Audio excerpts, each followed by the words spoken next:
Hello friends, कैसे हैं आप सब लोग। उम्मीद है अच्छे होंगे, स्वस्थ होंगे और अच्छे से पढ़ाई कर रहे होंगे। इसी क्रम में हम लोग एमसीक्यू की जो सीरीज़ चल रही है उसी क्रम में अगली वीडियो एमसीक्यू की जो इलेक्ट्रिसिटी विद्युत की दूसरी वीडियो और सब 5वीं वीडियो है। लगातार फिजिक्स के एमसीक्यू की सीरीज़ चल रही है। आप लोग बने रहिए चैनल से और बिना स्किप किए वीडियो को पूरा देखिए, जिससे कि आप लोगों को अच्छी नॉलेज हो और अच्छे से तैयारी हो सके। अगले क्वेश्चंस की ओर चलते हैं। 7वां क्वेश्चन, एक माइक्रो ओम इस तरह से भी पेपरों में आ सकता है और इस तरह से भी। ये निशान जो होता है माइक्रो का होता है, ये ओम का। तो माइक्रो ओम का मान होता है, माइक्रो कभी भी शब्द दिख जाए, कभी भी किसी भी चीज़ में माइक्रो शब्द दिख जाए तो उसे हटाने के लिए हमेशा 10 की घात -6 से गुणा करी जाती है। इसका मतलब 10 की घात -6 ओम इसका आंसर हो जाएगा। सपोज कीजिए अगर यही होता 1 माइक्रो एम्पियर, तब भी ये माइक्रो हट जाता, 10 की घात -6 एम्पियर हो जाता। यदि होता 1 माइक्रो सेकंड, तब भी ये माइक्रो हट जाता, 10 की घात -6 सेकंड हो जाता। टोटल मिला के यदि माइक्रो शब्द कभी भी आ जाए, चाहे वो लिखा हुआ आ जाए चाहे वो निशान के साथ आ जाए, तो माइक्रो हटाने के लिए हमेशा 10 की घात -6 से गुणा कर दी जाती है। तो अब 10 की घात -6 क्या हो जाएगा, ओम हो जाएगा। ओम के नियम का सूत्र है, मीन्स ओम का नियम का जो सूत्र है वो इनमें से कौन सा सही है। तो हम लोग जानते हैं ओम का नियम क्या होता है, V समानुपाती I होता है। समानुपाती का निशान हटाते हैं, कांस्टेंट लेके आते हैं R इंटू I, चाहे I इस साइड लिख देंगे तो V बराबर IR। इसका मीन्स इसका जो उत्तर हो जाएगा ये I बराबर V इंटू R, ये तो है नहीं, ये भी नहीं है, V बराबर IR, ये वाला ऑप्शन सही हो जाएगा। वो नन ऑफ दीज मीन्स इनमें से कोई नहीं। अगला क्वेश्चन बहुत ही इंटरेस्टिंग क्वेश्चन और बहुत ही बढ़िया क्वेश्चन। क्या है अगला क्वेश्चन, किसी तार की लंबाई उसकी प्रारंभिक लंबाई की 3 गुना करने पर उसका प्रतिरोध हो जाएगा। मीन्स हमारे पास कोई तार है और इसकी लंबाई हम 3 गुना कर दें, बढ़ाकर 3 गुना, तो इसका प्रतिरोध कितने गुना हो जाएगा। तार की लंबाई 3 गुना करने पर प्रतिरोध कितने गुना हो जाएगा। यदि ये, चूँकि अभी हमारी एमसीक्यू सीरीज़ चल रही है तो एमसीक्यू के हिसाब से हम इस क्वेश्चंस को करेंगे तो आसानी से लगा देंगे। लेकिन ये क्वेश्चंस है बहुत थोड़ा अच्छा क्वेश्चंस है, लेकिन एमसीक्यू की सीरीज़ चल रही है तो एमसीक्यू में डायरेक्ट इसकी एक ट्रिक होती है, n² इंटू आर। तो r डैश बराबर n² इंटू आर। n की मीन्स 3 गुना, जितने गुना हो वो n का मान होता है। n की जगह पर 3, ऊपर स्क्वायर है, स्क्वायर लिख दिया जाएगा, इंटू r ऐसे ही। r डैश बराबर 3 3 9 इंटू आर, 9r यानी कि 9 गुना, मीन्स पहला वाला विकल्प सही हो जाएगा, 9 गुना। 9 क्वेश्चंस। 10वें क्वेश्चंस की ओर हम लोग चलते हैं। 10वें क्वेश्चंस की ओर चलते हैं। प्रतिरोधों के श्रेणी क्रम संयोजन में समान होता है, यानी प्रतिरोधों को यदि श्रेणी क्रम में जोड़ दिया जाए तब क्या चीज़ समान होती है। तो श्रेणी क्रम में जोड़ने पर प्रतिरोधों को धारा का मान समान होता है, क्योंकि श्रेणी क्रम का मीन्स होता है एक ही लाइन में जोड़ देना। तो एक ही लाइन में जब जोड़ देते हैं तो धारा का मान समान हो जाता है। अगला क्वेश्चन 11वां, प्रतिरोधों के समांतर क्रम संयोजन में समान होता है। तो ये देखते ही लगाने वाले क्वेश्चंस होते हैं। समांतर क्रम संयोजन में, समांतर क्रम में जो समान होता है वो विभवांतर समान होता है समांतर क्रम में। अगले क्वेश्चंस की ओर चलते हैं। 12वां अच्छा क्वेश्चन है। क्या कह रहा है ये, 4 ओम प्रतिरोध वाले n चालक तार, 4 ओम प्रतिरोध के हम चालक तार लेंगे। कितने लेंगे, n, मीन्स 1 2 3 4 5 6 कितने ही हो सकते हैं, n चालक तार, यानी चालक जो है वो n है और सबका प्रतिरोध 4 ओम है। तो R1 भी 4 ओम, R2 भी 4 ओम, R3 भी 4 ओम। इसी प्रकार सभी कितने हैं, 4 4 ओम है और n तक है, ये Rn भी 4 ओम है। इन्हें समांतर क्रम में जोड़ दिया गया है। कौन से क्रम में, समांतर क्रम में। समांतर क्रम में जोड़ने पर तुल्य प्रतिरोध होगा। समांतर क्रम में जोड़ दिया गया है, फिर उसके बाद तुल्य प्रतिरोध क्या होगा ये पूछना चाहता है। तो हम लोग जानते हैं समांतर क्रम में जब जोड़ा जाता है प्रतिरोधों को समांतर क्रम में, तो किस हिसाब से जोड़ा जाता है, 1/r बराबर 1/r1 plus 1/r2 plus 1/r3 plus 1/r4, इस तरह से 1/r1 plus 1/r2 plus 1/r3 plus, इसी तरह से कहाँ तक, n चालक तार हैं तो n तक यानी 1/rn। अब यहाँ पर 1/r इक्वल्स टू 1/r1 की जगह पर r1, r2 की जगह पर r2 का मान, सबके मान r1, r2, r3, rn सबके मान 4-4 ओम है तो इनकी जगह पर सबकी जगह पर 4-4 लिख दिया जाएगा। यानी 1/r1 की जगह पर 4 प्लस 1/r2 की जगह पर 4 प्लस 1/r3 की जगह पर भी कितना 4 plus dot dot plus 1/rn की जगह पर भी कितना 4। फिर उसके बाद इधर को ले आते हैं। उसके बाद क्या होगा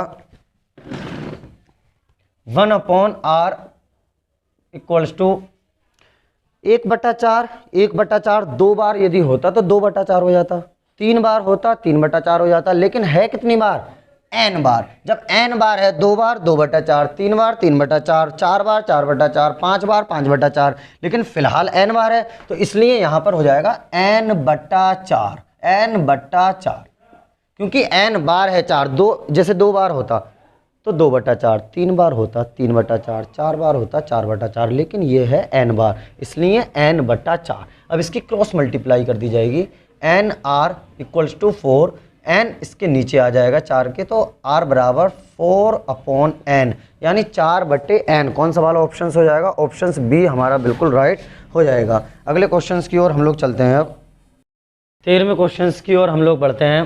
किलोवाट घंटा मात्रक है। अब अधिकतर स्टूडेंट्स क्या करते हैं, किलोवाट शब्द दिखते ही फ़ौरन विद्युत शक्ति का मात्रक बता देते हैं, जो सही भी है, किलोवाट विद्युत शक्ति का मात्रक होता है। लेकिन इसके साथ घंटा भी लगा हुआ है, किलोवाट घंटा।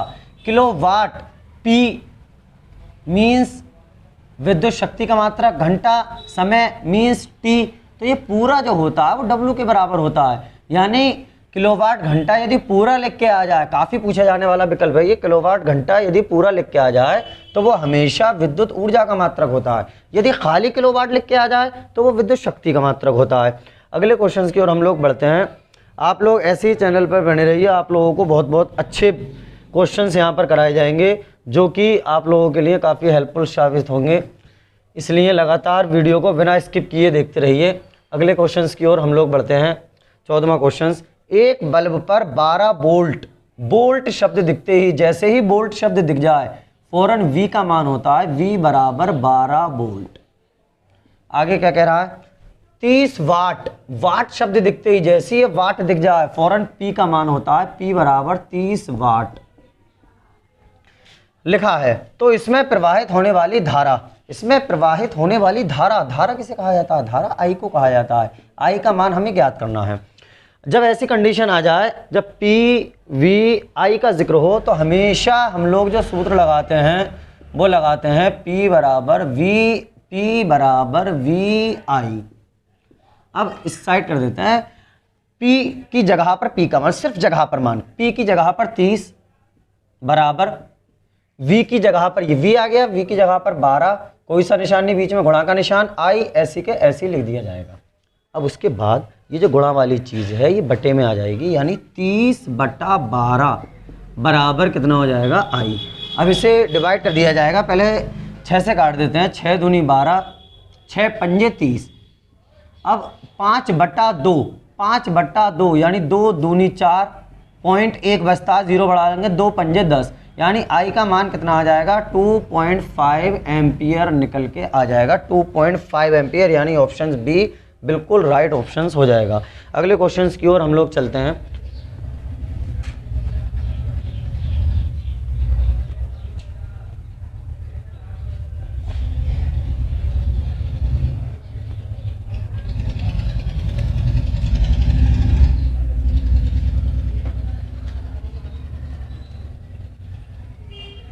पंद्रहवां क्वेश्चन, एक बल्ब पर 220 V 100 W अंकित है। 220 V शब्द दिखते ही ये वोल्ट होता है, यानी ये V का मान है। V का मान कितना है 220 वोल्ट। उसके बाद 100 W मतलब वाट। यहाँ पर W को ऊर्जा मत समझ बैठना, क्योंकि W ऊर्जा को W से शो किया जाता है, लेकिन यहाँ जो लिखा जाता है यहाँ मात्रक लिखा जाता है। W का मीन्स यहाँ पर वाट होता है, वाट। और वाट को कैसे डिनोट करते हैं? वाट को P से डिनोट करते हैं, यानी ये P का मान है कितना 100 वाट। हमसे पूछा क्या गया, उसके तंतु का प्रतिरोध, प्रतिरोध मतलब आर का मान हम लोगों से पूछा गया है। हम लोग सूत्र लगा देंगे, कौन सा सूत्र लग जाएगा, P बराबर V²/R। अब सिर्फ जगह पर मान रख दिया जाएगा, P की जगह पर 100 बराबर, बराबर का निशान ऐसे ही, V का मान 2 बार, क्योंकि V पे स्क्वायर है, स्क्वायर का मतलब मान 2 बार रखना, तो V का मान ये 2 बार रख दिया जाएगा, 220 गुणा 220/R।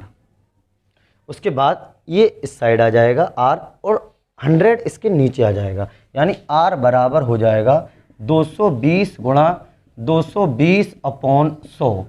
2 0 से 2 0 कट जाएंगे, 1 0 से 1 0, 1 0 से 1 0, खल्लास। अब क्या बचता है, R बराबर 22 दूनी 44 के 4 हासिल लगे 4, 22 दूनी 44 और 4 हासिल के 48, यानी 484 ओम। कौन सा ऑप्शन सही हो जाएगा, ऑप्शन नंबर सी बिल्कुल राइट ऑप्शन हो जाएगा। अगले क्वेश्चन की ओर हम लोग बढ़ते हैं, अगले क्वेश्चंस की ओर चलते हैं। विद्युत ऊर्जा की इकाई, इकाई दे दे या मात्रक दे दे वो बात एक ही होती है। तो विद्युत ऊर्जा की जो इकाई होती है, विद्युत ऊर्जा, देखो वाट क्या होता है, वाट जो होती है वो विद्युत शक्ति या सामर्थ्य की इकाई होती है।